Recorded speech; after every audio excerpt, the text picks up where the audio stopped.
Dans la vidéo précédente, nous avons vu que les théories cognitives expliquent les scénarios de répétition et les résistances par le maintien de certains schémas de pensée.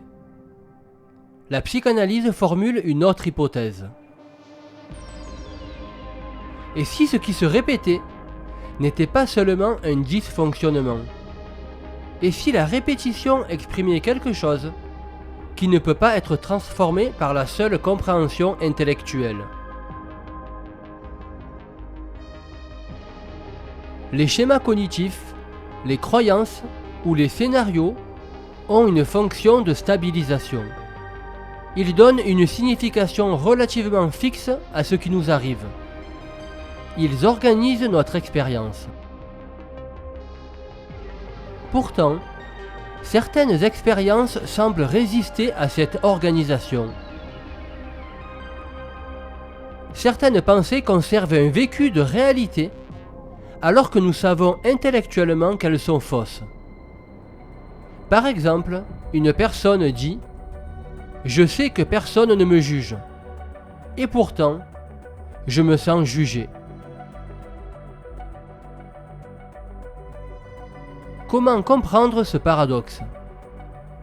Pourquoi la compréhension intellectuelle ne suffit-elle pas toujours à transformer l'expérience subjective?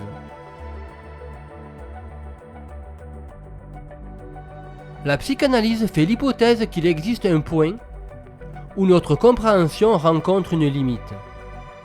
Un point qui résiste à toute tentative de compréhension définitive.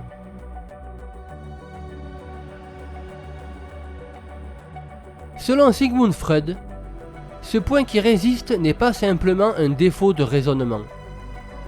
Il témoigne de l'existence d'une vie psychique inconsciente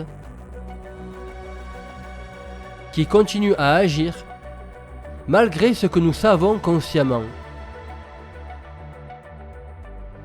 Ce qui ne peut être remémoré revient sous la forme de la répétition. C'est pourquoi certaines pensées, certains symptômes ou certains scénarios continuent de se répéter. Le sujet répète parce que quelque chose ne peut pas encore être dit, élaboré ou intégré dans une histoire.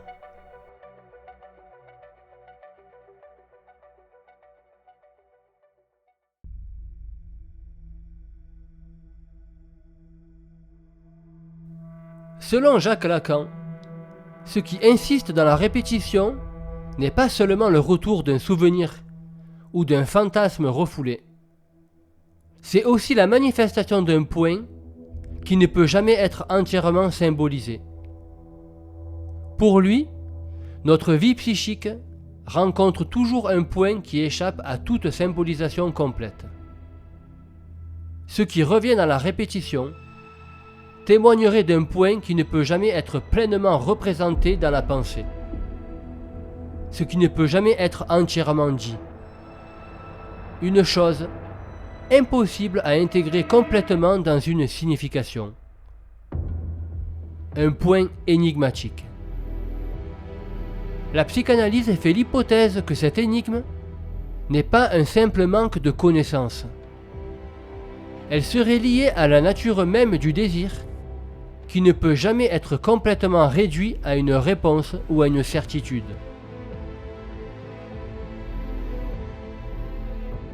Cette énigme apparaît chaque fois que notre désir rencontre celui de l'autre. Car nous ne pouvons jamais savoir complètement ce que nous désirons, ni ce que l'autre attend ou désire de nous. Non pas parce qu'il nous manquerait une information, mais parce que le désir lui-même ne peut jamais être complètement enfermé dans un savoir ou une certitude. Ainsi, le sujet ne répète pas uniquement parce qu'il ignore quelque chose de son passé ou de ses fantasmes, mais parce que son expérience rencontre un point qui ne peut jamais être entièrement réduit à une pensée ou à une signification.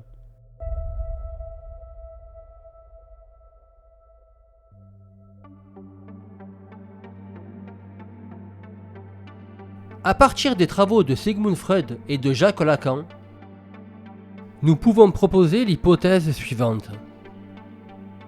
Et si ces scénarios insistaient précisément là, où nous cherchons à transformer une énigme en certitude? Nous cherchons spontanément à donner une signification stable à cette énigme. Nous cherchons spontanément à refermer par des certitudes ce qui, dans notre existence, ne peut se vivre que comme une ouverture à l'inconnu.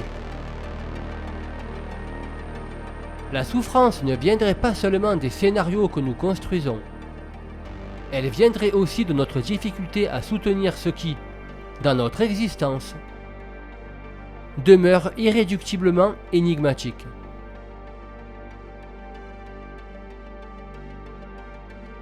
Ainsi, les schémas cognitifs ne seraient pas seulement des erreurs de traitement de l'information.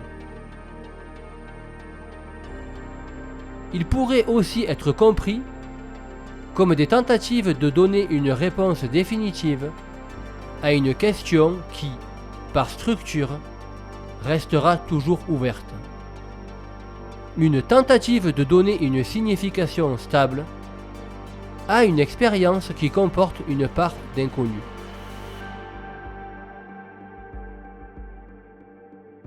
Réduire la souffrance à des schémas de pensée pourrait laisser dans l'ombre ce qui, dans notre expérience, ne peut justement pas être réduit à une représentation. Le travail psychique ne consisterait alors plus seulement à modifier des pensées. Il ne s'agit pas seulement de rendre conscient un contenu inconscient, mais de transformer la position du sujet à ce qui en lui continue d'insister. Reconnaître qu'il existe une vie inconsciente qui le dépasse,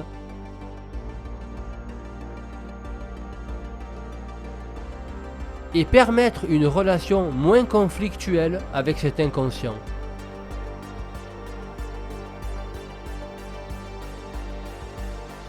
Ainsi, le travail psychique ne consisterait pas à supprimer l'énigme, mais à modifier le rapport du sujet à cette énigme. Il ne viserait pas uniquement à remplacer de mauvaises réponses par de meilleures, mais à permettre au sujet de supporter l'ouverture à l'inconnu sans être contraint de la colmater en permanence par des certitudes.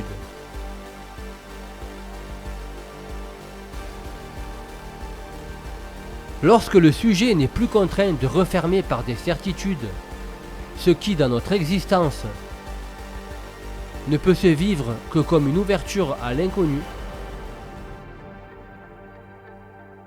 il devient davantage disponible à ce qui advient.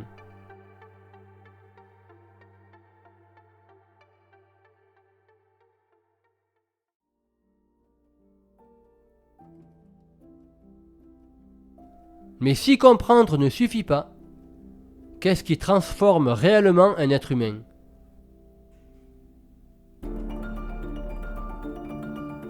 Pourquoi certaines rencontres nous transforment-elles profondément, alors que d'autres, malgré de bons conseils ou d'excellentes explications, ne produisent presque aucun changement?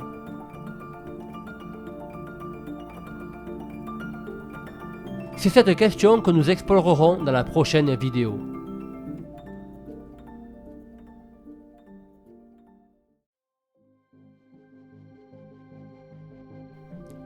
Pour celles et ceux qui préfèrent lire, qui souhaitent un support écrit pour prolonger cette réflexion, ou qui veulent simplement soutenir la chaîne et son état d'esprit, une version écrite de la vidéo est disponible au téléchargement. Le lien se trouve dans la description. Si ces questions vous parlent, vous pouvez vous abonner pour suivre la suite de la série, revisiter les vidéos déjà publiées, et continuer à poser les questions qui ouvrent des brèches dans les certitudes. Il suffit de cliquer sur le logo de la chaîne qui vient d'apparaître sur l'écran ou sur le bouton s'abonner. A bientôt, et surtout n'oubliez pas, posez la question et ne vous laissez pas enfermer par les réponses.